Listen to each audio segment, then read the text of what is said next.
Positive thinking का course आज बाबा कहते हैं दूसरों को जैसे कराते हो ऐसे अपने आप को कराओ। लेकिन प्रश्न ये, पहले दूसरे को भी पॉजिटिव थिंकिंग का कोर्स करा पाते हो? है ना, मुख में। देखो, एक बार मैं किसी को सुन रही थी, वो कोर्स करा रहे थे, तो वो किसी के बारे में निंदा कर रहे थे, है ना, जो जिनको कोर्स करा रहे थे कि युगल ऐसे हैं या इस प्रकार से कुछ बात हो रही थी। तो जो बहन कोर्स करा रही थी वो कहती, हाँ सभी ऐसे ही हैं, इन लोगों को तो छोड़ो ना, इनके बारे में तो सोचना ही नहीं चाहिए, इतने ख़राब हैं। और मतलब पॉजिटिव थिंकिंग का कोर्स है लेकिन दूसरे के बारे में और ही नेगेटिव सोचेंगे।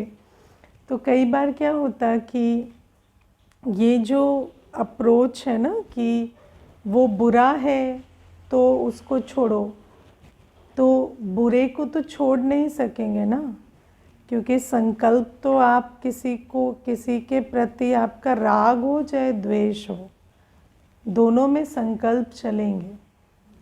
तो जब आप समझेंगे कि वो है, आप हैं, तो पॉजिटिव थिंकिंग का कोर्स एक्चुअली किसी दूसरे को भी कराना, पूरा ज्ञान स्वरूप होंगे तभी करा सकेंगे, है ना। तो बाबा कहते जैसे दूसरे को कराते हो फिर अपने को कराओ। अब दूसरे को भी ठीक से करा सकेंगे तब फिर अपनी बात नेक्स्ट आते हैं, है ना। और जैसे आज बाबा ने कहा कि हर बोल को, हर दृश्य को, हर व्यक्ति को, है ना, हर बात को देखते, बोलने, सोचने, देखने, सुनने में हमारी वृत्ति पॉजिटिव हो। पॉजिटिव वृत्ति से देखें, पॉजिटिव वृत्ति से सुने, पॉजिटिव वृत्ति से बोलें और पॉजिटिव वृत्ति से सोचें। लेकिन वृत्ति का आधार क्या है? स्मृति, है ना, स्मृति। इसीलिए जब हम स्मृति, वृत्ति, दृष्टि और कृति, संकल्प भी क्या है? कृति का हिस्सा है ना, कर्म का हिस्सा है। तो पहले आती है स्मृति। अब स्मृति जब सत्य होती है तो वृत्ति पॉजिटिव होती है, ट्रू कॉन्शियसनेस। स्मृति सत्य होगी तो, क्योंकि सत्यता है ही श्रेष्ठता, तो जहाँ स्मृति सत्य होगी वहाँ वृत्ति पॉजिटिव होगी।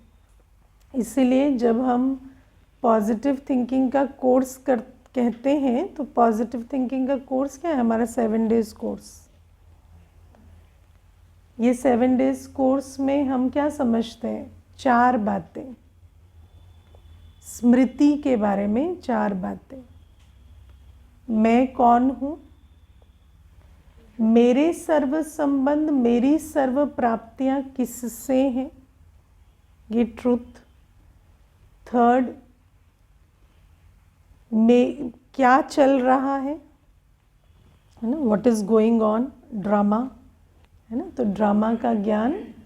और चौथा, मुझे क्या करना है। तो ये जो ट्रू पर्पस है ना, तो ये जो पॉजिटिव थिंकिंग का कोर्स है ये है। 4 बातें जब ठीक बुद्धि में बैठती हैं तो आपकी वृत्ति पॉजिटिव होगी।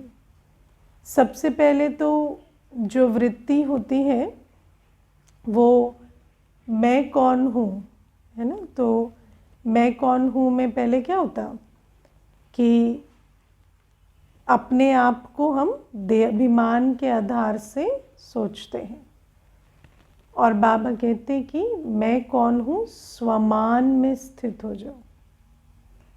तो जहाँ स्वमान है वहाँ अपने प्रति सदा वृत्ति पॉजिटिव होगी।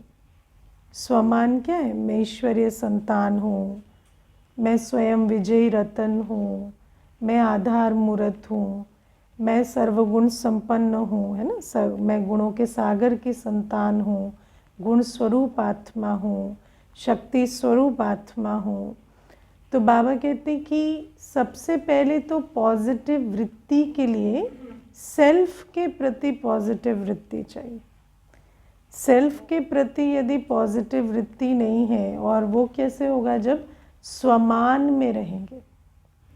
जहाँ स्वमान नहीं है वहाँ अभी अभी लगेगा आप अपने आप को बहुत अच्छा समझ रहे हैं, लेकिन जैसे ही थोड़ी सी बात हो जाएगी हलचल हो जाएगी, है ना। दुनिया में जैसे कहते हैं ना सेल्फ कॉन्फिडेंस, लेकिन सेल्फ कॉन्फिडेंस का आधार अगर बाहर की बात है ना, आपकी पोस्ट पोजीशन, प्राप्ति, पैसा, जो भी, क्या कितने लोग आपको वाहवाही कर रहे हैं, अगर ये बातें हैं तो बहुत जल्दी अपने प्रति नेगेटिव हो जाते हैं। अपनी जो स्वस्थिति होती है वो ऐसे ऊपर नीचे होती है ना। कभी तो ऐसा लगेगा मैं हूँ, और फिर नेक्स्ट घड़ी पता नहीं मैं कौन हूँ। तो इसलिए मैं कौन हूँ ये फर्स्ट स्मृति की बात है ना। I am not what I have and what I do. ठीक है, मैं आत्मा हूँ, और आत्मा को बाबा जो स्वमान देते हैं उस आधार से अपने आप को देखना और चलाना। कैसी भी परिस्थिति हो, कोई आपके साथ कैसे भी चलता हो, लेकिन अपने स्वमान से नीचे नहीं उतरना। उसकी बात को लेकर उसे अपना स्वमान नहीं बना देना। ठीक है, क्योंकि आजकल क्या होता है ना, बहुत कोई भी आत्मा बहुत कॉन्फिडेंट होती है। अब कॉन्फिडेंट क्यों होते हैं? क्योंकि किसी में कोई विशेषता है, किसी में कोई गुण है, जीवन में कोई प्राप्तियां की हैं, कोई स्किल्स हैं, तो बहुत कॉन्फिडेंस होता है। लेकिन फिर वो कॉन्फिडेंस सोडा वाटर हो जाता है। क्यों? क्योंकि सामने वाला आपको सोते उठते जागते बैठते, है ना, सारे दिन कहता है नालायक हो, ऐसे हो, ये प्रॉब्लम है, वो प्रॉब्लम है। और फिर क्या होता, वो जो बातें वो कह रहा है आप उसको ले लेते और आप वो बन जाते। इसीलिए सबसे पहली जो अपने प्रति पॉजिटिव वृत्ति रखना वो है कि स्वमान में रहना। ये सबसे इम्पॉर्टेंट है।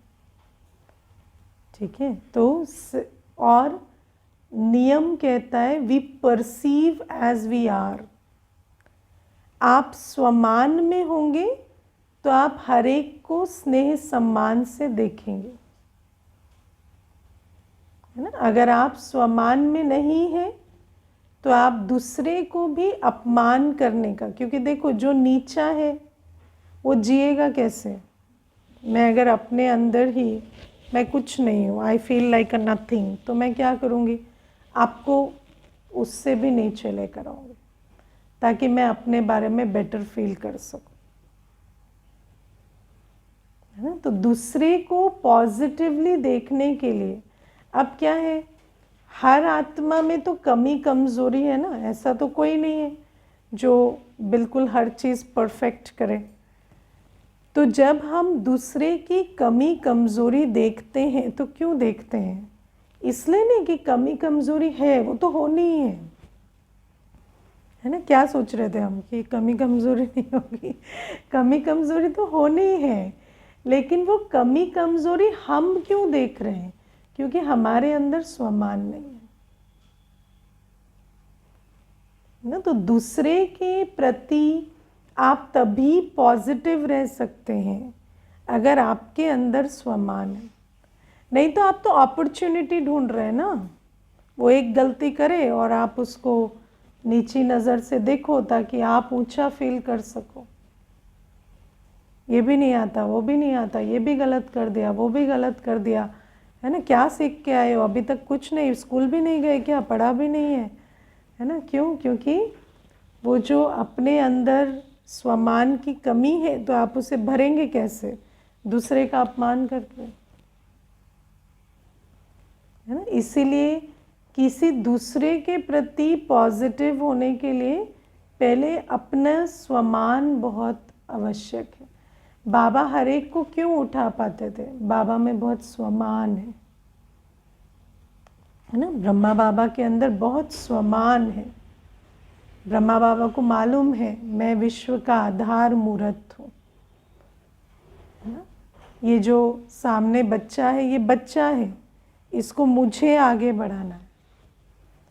तो इसीलिए उसकी कमी को नहीं देखते, उसको आगे बढ़ाने के लिए उसके विशेषता को देखते। शिक्षा देना अलग बात है, शिक्षा बाबा भी देते, शिक्षा हम भी दें, लेकिन शिक्षा देना या ना देना वो बड़ी बात नहीं होती। बड़ी बात होती है वृत्ति।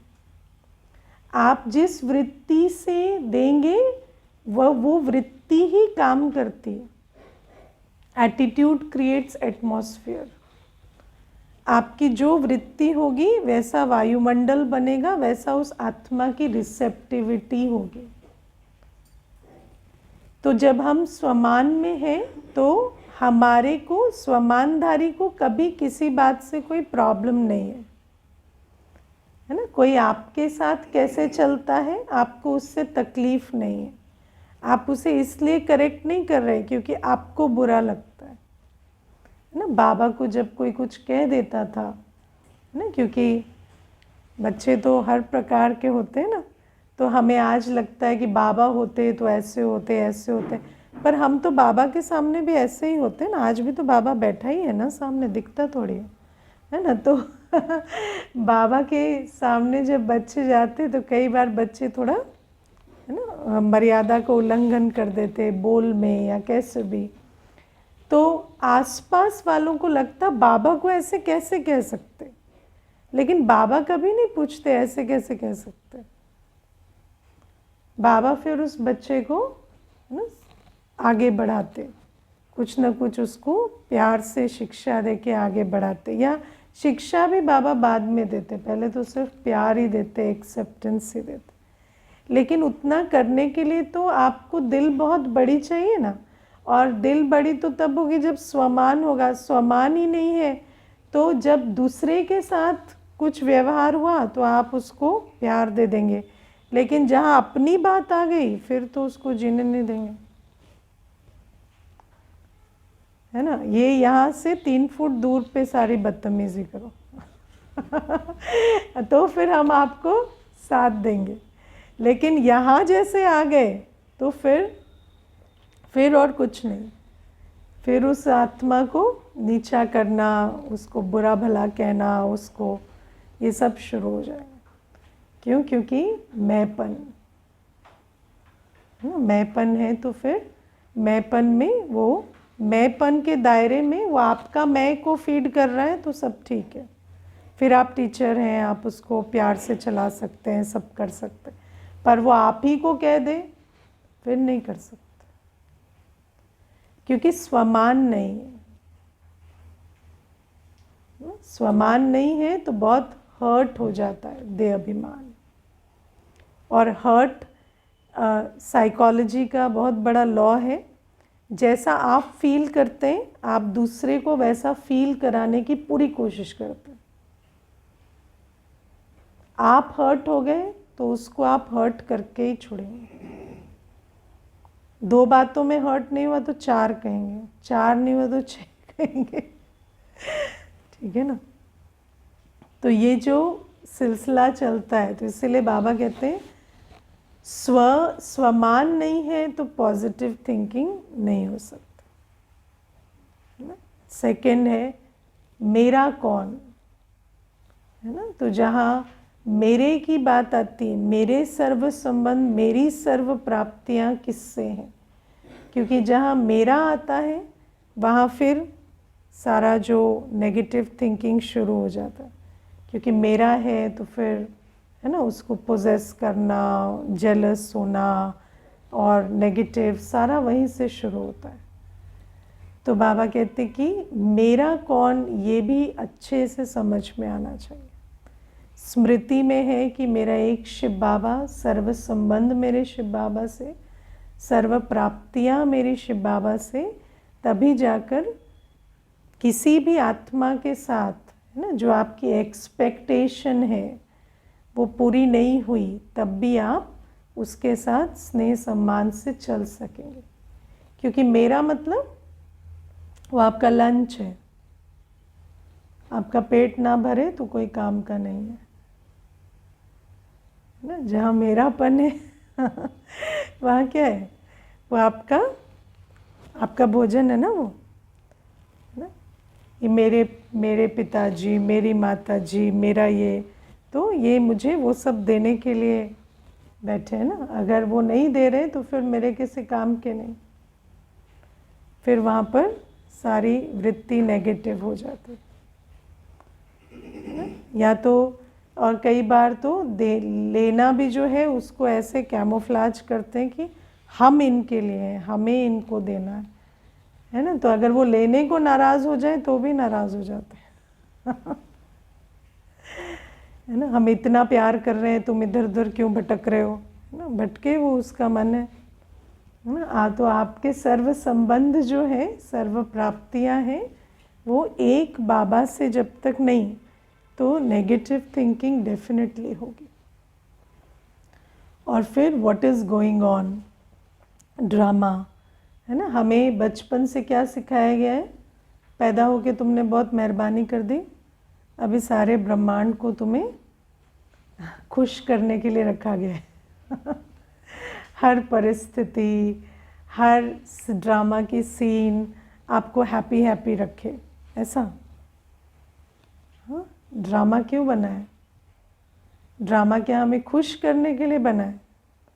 ड्रामा की हर सीन का पर्पस क्या है ना। क्योंकि हम तो यही सोचते, बचपन से क्या सीखा है ना, ड्रामा में सब कुछ खुश करना चाहिए, सब कुछ हमें गुड फील कराने के लिए होना चाहिए। लेकिन ड्रामा इसलिए नहीं बना है कि हम गुड फील करते रहें, खुश होते रहें। बाबा कहते संगम युग में तो सीखना ही सब कुछ है। तो जो चीज़ मुझे सिखा रही है वो बेस्ट परिस्थिति है, जो मुझे कंफर्टेबल कर रही है वो तो आराम हराम है ना। जो मुझे कंफर्टेबल कर रही है वो तो माया की, है ना, लोरी है, जो मुझे आराम की तरफ लेकर जा रही है। और जो मुझे चैलेंज कर रही है, कोई भी गुण, कोई भी संस्कार को चैलेंज हो रहा है, कोई भी बात मुझे थोड़ा टेस्ट कर रही है, तो वो बहुत अच्छी है ना। बाबा तो जब कोई दो बहनों में भी नहीं बनती थी ना, तो बाबा बहुत खुश होता था। 2 सेंटर बनेंगे अभी ना, बनेगी तो दोनों एक में जाके बैठ जाएंगे, है ना। 2 की नहीं बनेगी तो 2 सेंटर खुलेंगे, है ना। तो आपस में क्या है कि अगर हम क्या सोचते हैं, हर एक बहुत अच्छा रहे, हर एक के साथ कोई खिटखिट ना हो, कोई हमें तंग ना करे, कोई कुछ ना करे। लेकिन कोई तंग नहीं करेगा तो आप आराम करेंगे। और मैंने अपने जर्नी में भी देखा, जब कोई आपको तंग नहीं करता तो आप ग्रो नहीं करते।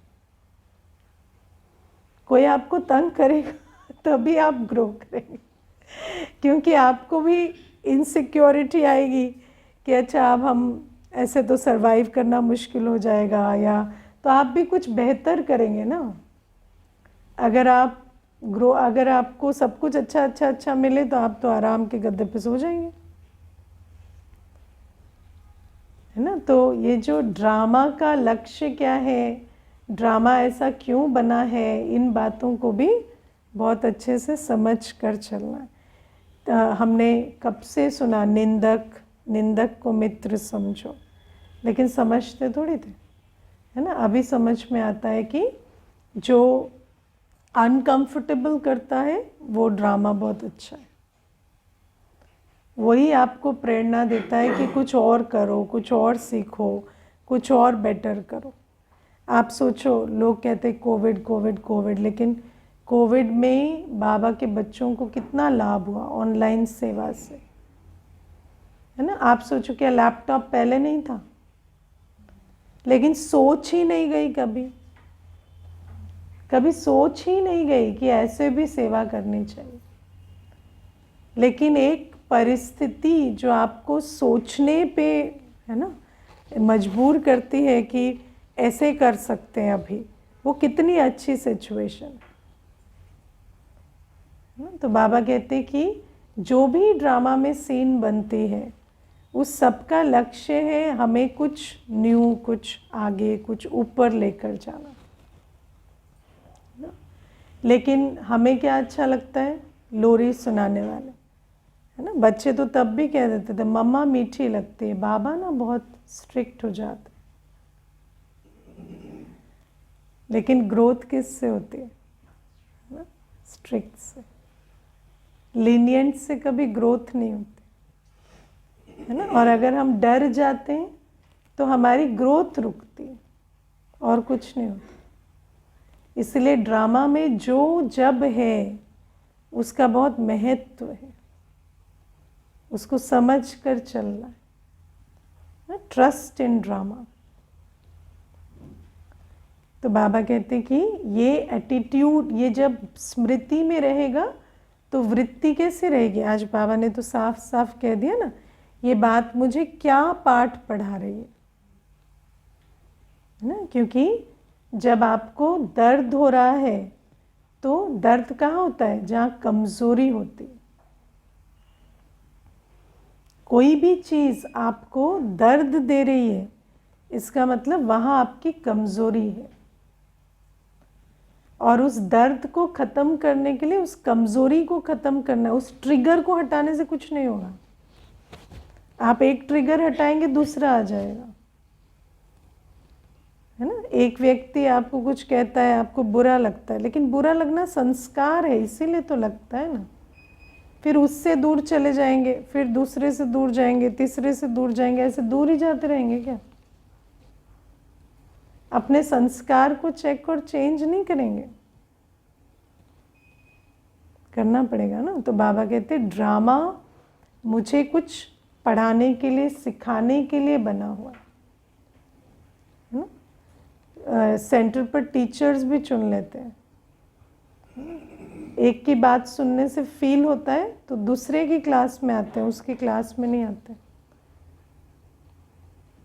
ना। लेकिन दूसरा तो आपका डॉक्टर है ही नहीं, आपका डॉक्टर तो वही है ना। तो दूसरे की क्लास में आएंगे तो आपका इलाज कैसे होगा?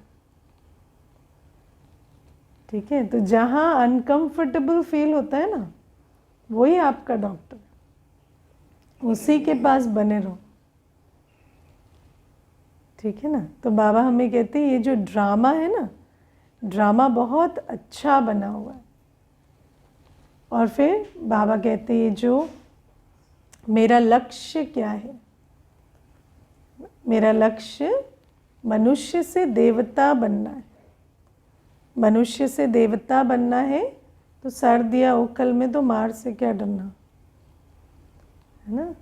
हमेशा वो बात कहते हो ना, देवता की मूर्ति बनने में इतनी पिटाई होती है, तो देवता बनने में तो होगी ना। तो बाबा कहते इसीलिए पॉजिटिव थिंकिंग के लिए आपको स्मृति पे काम करना पड़ता है। स्मृति ठीक होगी तो वृत्ति भी ठीक होगी, और वृत्ति के आधार से संकल्प चलेंगे, कर्म होंगे। तो बाबा कहते कोई भी बात आती है तो अपनी वृत्ति, अपने आप को कोर्स कराओ, मैं कौन हूँ, है ना, मैं एक आत्मा हूँ, है ना। ये हो गया, वो हो गया तो क्या हो गया? मेरी वैल्यू कम हो गई क्या? मैं तो मैं ही हूँ। बाबा अभी भी मुझे मीठे बच्चे कहता है, मैं अभी भी स्वमानधारी हूँ, अभी भी मैं सतयुग की राज्य अधिकारी हूँ। जब बाबा ने मेरा पासपोर्ट कैंसिल नहीं किया तो कोई और क्या करेगा? तो कोई भी बात हो जाए, स्वमान में रहना, हर एक आत्मा के प्रति फेथ रखना, है ना। जानकी दादी जी हमेशा कहते थे किसी के लिए डाउट आता है ना, ये परिवर्तन नहीं हो सकता, तो अपने को देखो, हम हुए ना, तो वो क्यों नहीं हो सकता, है ना। आप हुए परिवर्तन तो वो भी हो सकता है। और मैंने धीरे धीरे यात्रा में देखा कि आप जब भी जो भी सीखना चाहें सीख सकते हैं। मुझे लगता है ये जो साइकोलॉजी भी हमारी बुद्धि में डाल देती है ना, इस उम्र तक सीखते हैं, उसके आगे, ऐसा कुछ नहीं है। आप जब भी जो भी चाहें सीख सकते हैं। मैंने बहनों को देखा है जिन्होंने घर में कभी बर्तन तक नहीं उठाया होगा, 1 वर्ष में 100 का ब्रह्मा भोजन बनाने जैसे हो जाते हैं, है ना। जिनको अरहर दाल मूंग दाल का फर्क नहीं मालूम था, वो 1 वर्ष में ब्रह्मा भोजन बनाने जैसे हो जाते। और वो भी कोई छोटी आयु में नहीं, 27-28 की आयु में भी बाबा के पास आए तो भी सब कुछ सीख जाते। ऐसा कुछ नहीं है जो सीखा नहीं जा सकता। इसलिए अपने अंदर स्वमान लाएं। कोई बात अगर नहीं आती तो सीख लेंगे, कर लेंगे, है ना। और दूसरे के लिए भी we perceive as we are. जैसा आप अपने को देखेंगे दूसरे को भी देखेंगे। कई बार लगता है कि ऊपर से स्वमान है, लेकिन वो स्वमान नहीं है, वो है देहाभिमान। जो आता है, जो है, उसके आधार से आप कॉन्फिडेंट हैं। बाबा ने जो दिया है कॉन्फिडेंट बने नहीं है ना। तो जो लौकिक से लिया है ना, उसी आधार से चल रहा है। तो स्वमानधारी बनेंगे तो सम्मान देना भी सीखें। और ड्रामा में अपने लक्ष्य को सामने रखेंगे, ड्रामा की हर सीन को समझेंगे कि जैसे बाबा कहते जैसे मैं तुम्हें आगे बढ़ाने आया हूँ, ड्रामा भी तुम्हें आगे ही बढ़ाता है ना। बाबा कहते जब तुम मेरे हो तो ड्रामा कल्याणकारी। तो ड्रामा मुझे आगे बढ़ाने के लिए है, ड्रामा मुझे कोई तंग करने के लिए या, है ना, तोड़ने के लिए नहीं बना। ड्रामा मुझे आगे बढ़ाने के लिए बना। लेकिन आगे बढ़ेंगे तब ना जब कदम बढ़ाएंगे, पीछे हटा लेंगे तो कैसे बढ़ेंगे ना। आज बाबा हमें बहुत अच्छी त्रिनेत्री त्रिकालदर्शी की बात करते हैं। त्रिनेत्री त्रिकालदर्शी तो बहुत बड़ी बात है।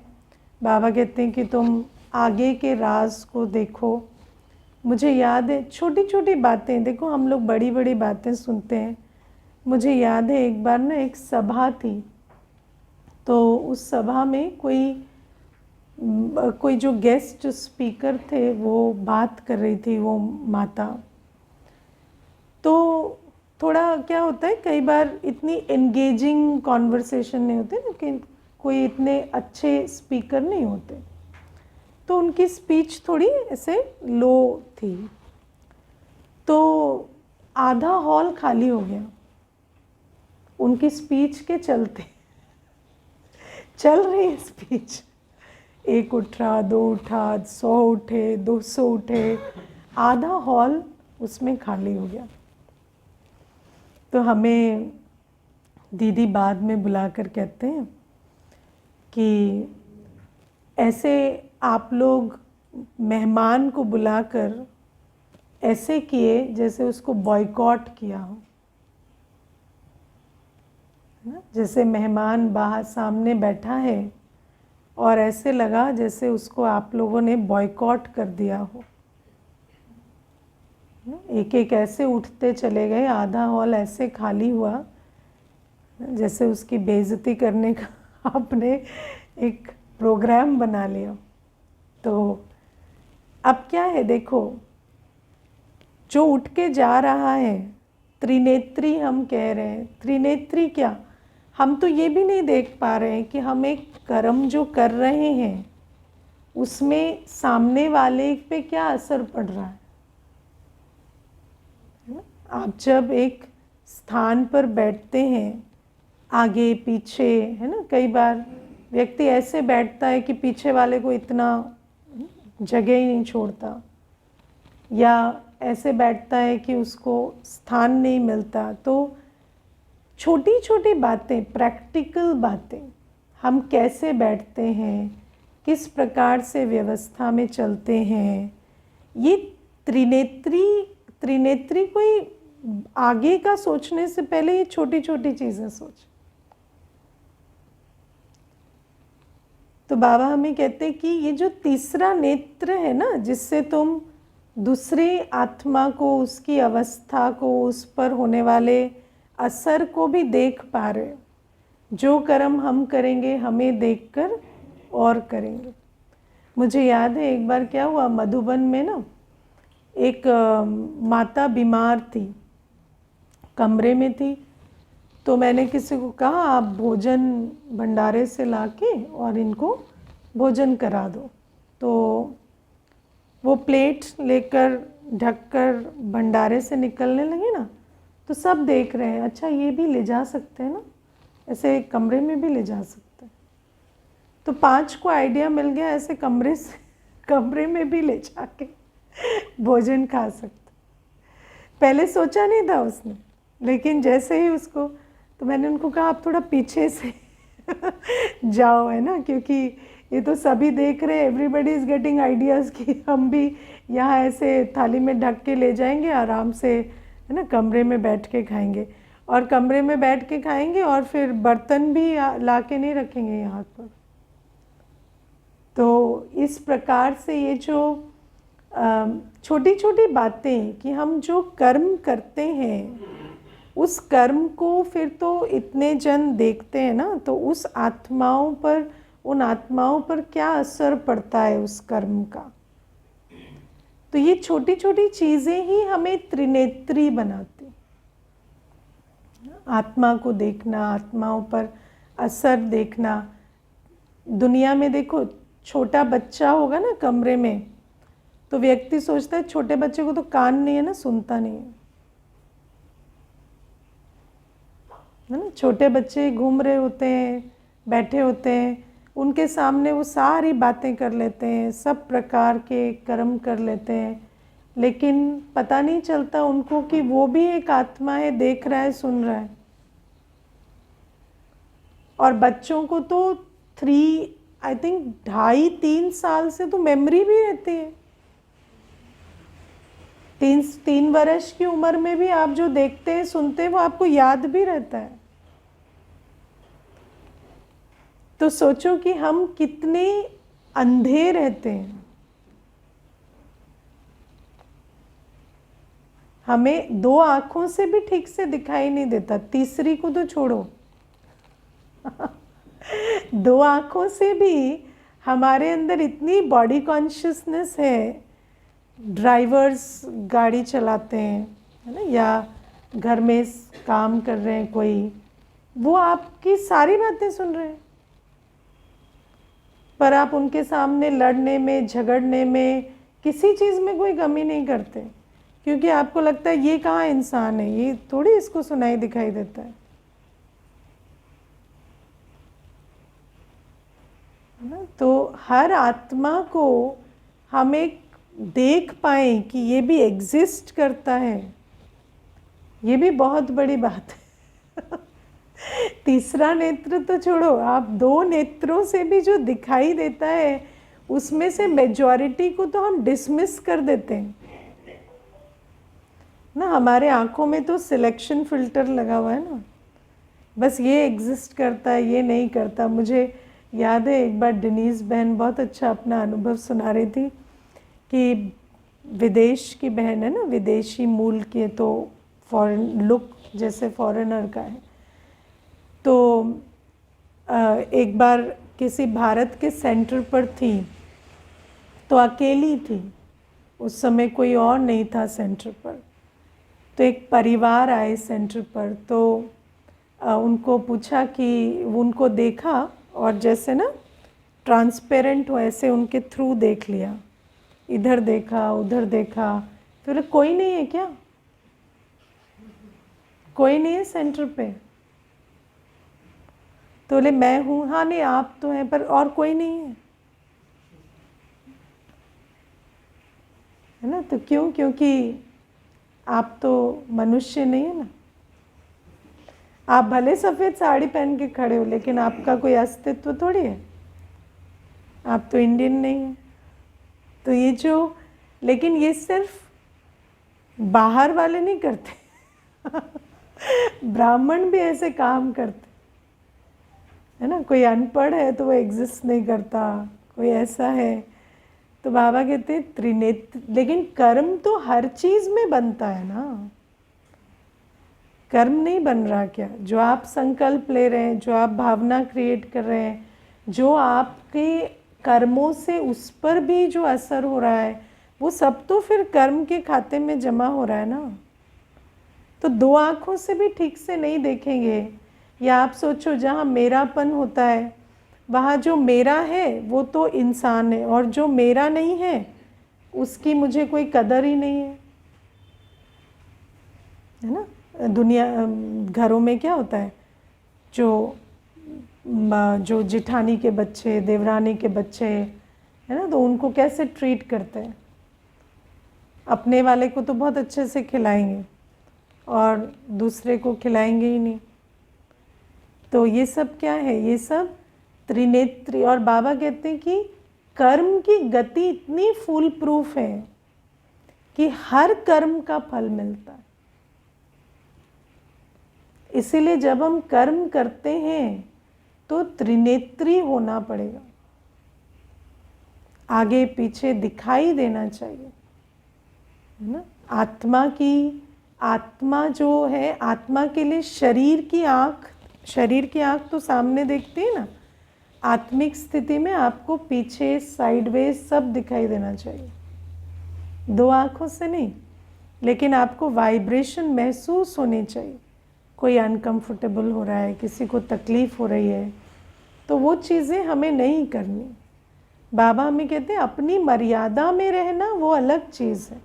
किसी को हमें पतीत बना के सुख मिले तो उसको हमें नहीं सोचना है। लेकिन छोटी छोटी बातों में ये जो दुख देने के कर्म होते हैं, ये हमें नहीं करना। और सबसे ज़्यादा दुख कैसे देते हैं हम? जब हम अपने देहाभिमान में होते हैं और हम किसी को रिकग्नाइज ही नहीं करते, किसी को इंक्लूड नहीं करते, है ना, किसी को रेस्पेक्टेड या वैल्यूएबल फील नहीं कराते, डिसमिस कर देना, ये तो बहुत नेगेटिव कर्म के खाते में जाता है। कितना उस आत्मा को दुख होता है, सोचो। तो बाबा हमें कहते हैं हर आत्मा को वैल्यूड फील कराना, ऐसा फील कराना, हाँ तुम आत्मा हो। ये तो हमारी पहली ड्यूटी है ना। और देख ही नहीं पाएंगे तो त्रिनेत्री क्या है? तो बाबा हमें ये कहते त्रिकालदर्शी भी। सिर्फ ये नहीं अभी अच्छा नहीं लग रहा, अभी ऐसे नहीं हो रहा, है ना, नहीं, इस अभी तो अच्छा नहीं लग रहा, लेकिन इस मेहनत का क्या फल निकलेगा, उसको संकल्प में रख कर आज मेहनत करनी, है ना। दुनिया में भी कोई कुछ, आप सारे महीने जॉब करते हैं, आपको क्या रोज़ पैसे मिलते हैं? पैसे तो आपको महीने के एंड में ही मिलते हैं ना। तो उसी को तो याद करके जॉब करते हैं ना कि सैलरी आएगी आएगी आएगी तो जब उसके एक्सपेक्टेशन में रोज़ मेहनत कर सकते हैं, तो कोई भी कर्म करते हैं तो उसका फल तो बाद में ही निकलता है। और कर्म करते समय तो थोड़े चैलेंजेस तो आते ही हैं, तो उसमें डिस्करेज क्यों होना चाहिए? त्रिकालदर्शी होकर चलना है। No pain no gain. Gain को बुद्धि में रखो तो पेन को सहने की ताकत आ जाती है ना। आप कोई भी चीज़ करते, भोजन भी बनाते हैं, 2 घंटे बनाते हैं, 15 मिनट टेस्ट लेते हैं, लेकिन 2 घंटे जो बनाते हैं तो क्या सोचते हैं? अच्छा बनेगा, कितना अच्छा लगेगा, या किसी को खिलाएंगे भी तो उनको अच्छा लगेगा, या बाबा की याद का भोजन है, ऐसे सोच के तो बनाते हैं ना। तो बाबा हमें कहते हैं इसलिए त्रिकालदर्शी बने, त्रिनेत्री बने हम बच्चे। और बाबा ने आज 2 और इम्पॉर्टेंट बातें जो अंडरलाइन करें। उमंग उत्साह तो ऑफ कोर्स बाबा ने कहा उमंग उत्साह खत्म कैसे होता है? उमंग उत्साह ब्राह्मण जीवन का श्वास है ना। ब्राह्मण माना उमंग उत्साह वाला। ब्राह्मण ऐसे ढीला ढाला अच्छा नहीं लगता है ना। तो ब्राह्मण माना उमंग उत्साह वाला। और उमंग उत्साह कैसे खत्म होता है? क्यों क्यों क्यों क्यों क्यों? क्योंकि क्वेश्चन मार्क कब लगता है? जब फुल स्टॉप खत्म हो जाते हैं है ना। तो आत्मा बाबा ड्रामा भूल जाता तो क्यों क्यों शुरू होता है। और पहले वाई वाई शुरू होता है, फिर हाय हाय शुरू होता है ना। इसीलिए फ्लाई। क्यों क्यों नहीं, बात है क्यों है नहीं, उसको पार करो। बहुत अच्छी भक्ति में कहावत आती है, उड़ता तीर आकर लग जाएगा तो क्या करोगे? इलाज करोगे कि सोचोगे कहाँ से आया? उड़ता तीर आके लग जाएगा तो क्या सोचेंगे? इसको निकालना कैसे है कि ये कहाँ से आया पहले पता करते हैं। कहाँ से आया पता करेंगे तो मर नहीं जाएंगे। तो बाबा कहते कोई बात आई तो उसको पार करो। ये क्यों आई, ये आनी चाहिए थी, नहीं आनी चाहिए थी, उन बातों में क्यों जाना? आई है फ्लाई, वाई नहीं फ्लाई। तो फिर वाह वाह के गीत गाते रहेंगे और वाई वाई करेंगे तो फिर हाय हाय शुरू हो जाती। पहले क्यों क्यों, फिर मेरी ही किस्मत ऐसी है, मेरे साथ ही ऐसे होता है, ये सारी बातें शुरू हो जाती। और बाबा आज पावर टू एडजस्ट और सेवाधारी को प्रत्यक्ष फल मिलता है। बाबा कहते जो सेवा करता है उसको बाबा का साथ सहयोग, बाबा के सर्व खजानों का जैसे प्रत्यक्ष फल मिलता है ना। तो बाबा कहते जो सेवाधारी बनते हैं, आज बाबा ने तो यहाँ तक कह दिया कि है ना, जो अटैचियाँ तुम लेकर आते हो तो मुझे वो भी देखकर अच्छा नहीं लगता कि इतनी भारी भारी अटैची तुम्हें उठानी पड़ती है। लेकिन बाबा कहते अगर थोड़ा भी संगम युग में मेहनत करते हैं तो उस मेहनत से बाबा कहते भविष्य में तो राज्य अधिकार मिलेगा ही मिलेगा, लेकिन अभी भी ऐसा अनुभव होता है जैसे बाबा का साथ सहयोग, बाबा का प्यार, बाबा की शक्ति, खुशी का खजाना, अनुभव का खजाना, सब कुछ हमें बाबा जैसे भरपूर कर रहा है। तो जो भी खाली अनुभव करते हैं, तो खाली अनुभव कैसे करते हैं? देखो मुझे एक याद है, एक माता आती थी तो तब ना मैं ऑफिस करती थी, तो उस समय पर उसको थोड़ी ना एलर्जी होती थी धुएं से और ऐसे। तो मैं तो क्लास कराते ही भंडारे में खड़ी हो जाती थी कि सारा पैकिंग करना है और जो भी तड़का वड़का लगाना है और निकलना है ऑफिस के लिए। तो माता जो थी ना वो भंडारे के सामने खड़ी नहीं हो पाती थी, उसको वो धांस आती थी है ना। तो मुझे रोज़ कहती कि दीदी मैं कभी बात कैसे करूं? तो मैंने कहा बात करना है ना तो ऐसे ही करना पड़ेगा। जो धांस नहीं सह सकेगा वो बात कैसे करेगा? अभी हमारा तो यही रूटीन है, हम तो भंडारे में ही खड़े रहेंगे, तो आपको अगर वो एलर्जी होगी तो आप खड़े होके बात कैसे करेंगे? या तो फिर संडे को बात करेंगे, पर थोड़ा तो रोज़ ही होता है ना। तो मैंने कहा फिर इसी में ही साथ ऐसे ही मिलेगा है ना। तो बाबा कहते साथ चाहिए तो तुम सेवा करो, और जहाँ सेवा नहीं वहाँ मेरा साथ का अनुभव कैसे होगा तुम्हें, है ना। तो अगर साथी का अनुभव करना है, बाबा के सहयोग का अनुभव करना है, बाबा के खजानों का अनुभव करना है, तो हमें बाबा की सेवा पर उपस्थित रहना ही पड़ेगा, क्योंकि उसी में ही, सेवा में ही मेवा मिलता है। ठीक है। ओम शांति।